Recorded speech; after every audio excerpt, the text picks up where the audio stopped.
Hi, I'm Stephen Yanti doing the junkyard crawl in rural Vermont with something I rarely see in the junkyard. 1962 Saab 96. Very weird car from a very unusual car maker. Saab started in 1937 building airplanes, and 10 years later in 1947 started building automobiles. Very unconventional, unorthodox cars, especially the earlier ones like this 96, which followed the 93, which came before, which even equally weird. Front-wheel drive, three cylinders, air cooled, or actually liquid cooled, but these were two-stroke engines, strange little engine. We'll dig into that in a second. And again, front wheel drive, been denuded from this here, but the hoods on these things are very interesting, and they come off from this like here. And again, front engine, and the transaxle is gone, as is the engine. But here's the radiator. They're liquid cooled, not air, but that's the radiator right there. Here's the heater, which is very much needed in winter climes like Sweden or Vermont. But the hood is the light blue paint. You can still sort of see remnants of it there. 12-volt electrics, of course. 4 horns in these things, very safe and very loud when needed to get elk and things out of the way on your Swedish road trip. Weird stuff on these. They were meant for safety. They have a padded dash, but also the rib raker rear view mirror, which is not a nice thing. These had seatbelts, by the way, but that's kind of an ugly thing. Mopars had these things in the 50s and early 60s, and not a good thing if you're leaving the car and you happen to encounter that thing on the way out. Not pretty. But again, seatbelts are standard in these things, and aerodynamic design was seen throughout the Saab because, after all, Saab was an aircraft builder first and foremost, and I think still were building airplanes. I think still are. The Viggen, planes like that, jet planes for sure, and some executive jets as well from Saab to this very day, I'm pretty sure. But the Saab passenger cars are long gone. They went bankrupt. Saab is gone and not forgotten.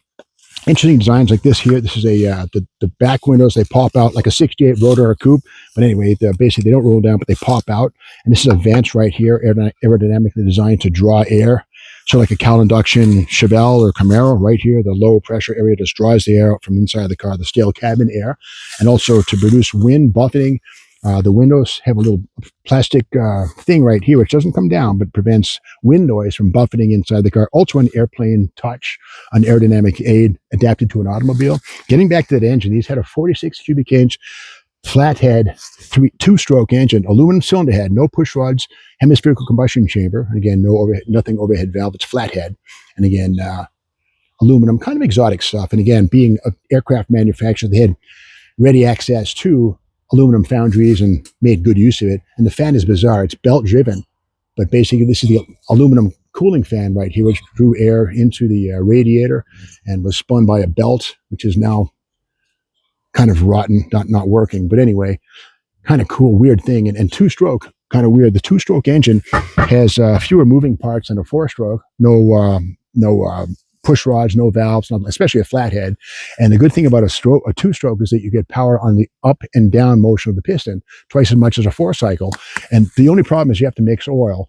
And they also create a blue cloud, which really stinks. And for an environmentally conscious country and company like Saab, the blue cloud behind these things was kind of a boo-boo, especially in in the 60s when environmentalism was starting to take heed. And these are blue cloud machines. And later on, they replaced that with a four-stroke V4 from Taunus of Germany in later Saabs.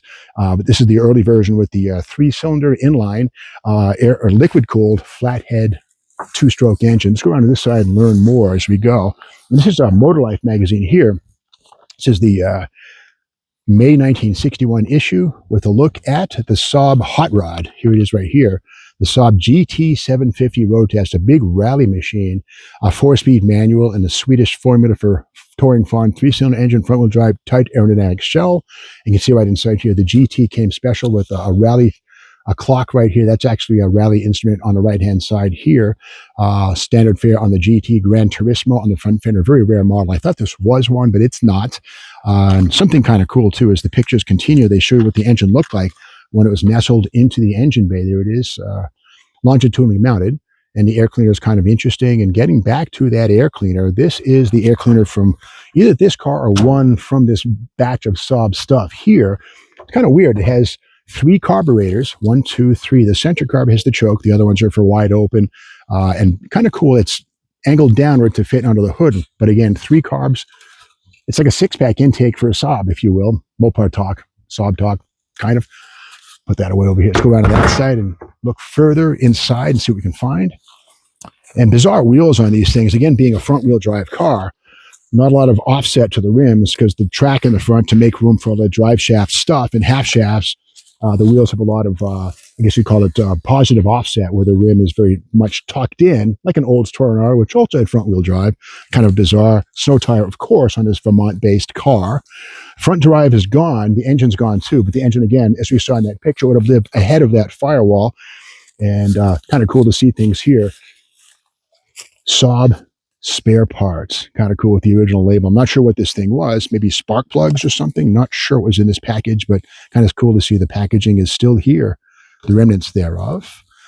And inside, I'll switch with Reb and Evan, the cameraman. He can go around and we'll open the door. And again, here's the aerodynamic, the buffeting thing right here that helps to prevent wind noise from being a nuisance. And much safety, you know, again, seat belts all the way around in these things. Aircraft design seats, bucket seats, lightweight construction, tube steel with, you know, thin padding, kind of neat. And the 4-speed manual here on the column, 1, 2, 3, 4. We have 4 speeds. Yeah, the early ones had 3, but the 4-speed was standard on the 96s, like we have here. Interesting car. But this was on the dashboard. I found this a minute ago, and it says here,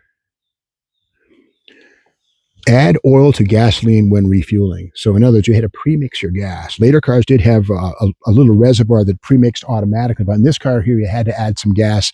Otherwise, what would happen is coasting down a hill, you could absolutely, well, without adding the gasoline and the oil mixture was lubrication for the engine. Without the oil and the gas, it would cook the engine really quickly. These also had something called freewheeling. Like if you're cruising down a hill and you let the engine idle, the engine's not making power and it's not getting gasoline flowing through it. So it starts to run dry of oil. So a thing called freewheeling was a knob under the dash. It's missing now, but you pull this freewheeling knob and basically a little clutch would allow the engine to run, but not cause problems for the gasoline, lack of gasoline and oil, which would cook the engine down a mountain pass or something like that. It'd be a bad thing. But, and again, freewheeling was something on these things. There was a one-way clutch inside of the freewheeling unit. Gone here, but it's another thing. If owning a Saab, you had to sort of meet it halfway, or more than halfway, actually. Meet your own gas, mix your own gas, and of course, remember they have the freewheeling in effect going down a hill. It's a knob you push or pull under the dash, and here's the gas tank here at the back of the car. Can't get the cap off, but again, the gasoline would go in there. But before you put the gas in there, you had to pre-mix it in your own jug. I think it's what, 40-50 or 40-60, something like that. Maybe I forget what the mix is on these things. Same stuff as on a two-stroke motorcycle engine. But again, the aerodynamic design on these things, rear window kind of curved. And again, very streamlined, like sort of like a bullet, like a torpedo sort of. And here's the Roadrunner style. I keep saying Mopar stuff, but again, same idea as a 68 Roadrunner sedan. But again, these pop in and pop out. And again, this is designed to evacuate the air automatically. The airstream sucks the damp air or stale air out of here and out that way and out the back. And again, the semi-skirted rear wheel openings on this thing, kind of cool. Pretty substantial cars. These might have weighed 2,500 pounds max. But again, light cars, great on fuel and oil, by the way. And the joke is, it doesn't burn oil. But this does burn oil. If it doesn't have any oil, it's not going to run. It's going to burn itself up. With that said, it's just the story of the 1962 Saab 96 front-wheel drive, two-stroke, three-cylinder, not a muscle car, but a weird car is what it is. And Saab kind of was still making cars, and the 99 and 9000 turbo cars are little animals. The front-wheel drive turbo Saabs are really great cars, under full boost, wicked torque steer, especially with the stick shift. They're really neat little cars, and they're sort of an evolution of this, not the same, but similar genes, if you will. Front-wheel drive cars from Sweden, four-cylinder engines, longitudinally mounted. Kind of cool stuff. So that's the story of this thing here. If you like this video, be sure to subscribe to the Steve Maggs YouTube channel. Mix your own oil if you have a two-stroke vehicle. Come back tomorrow for the next Junkyard Crawl video, and thank you for watching.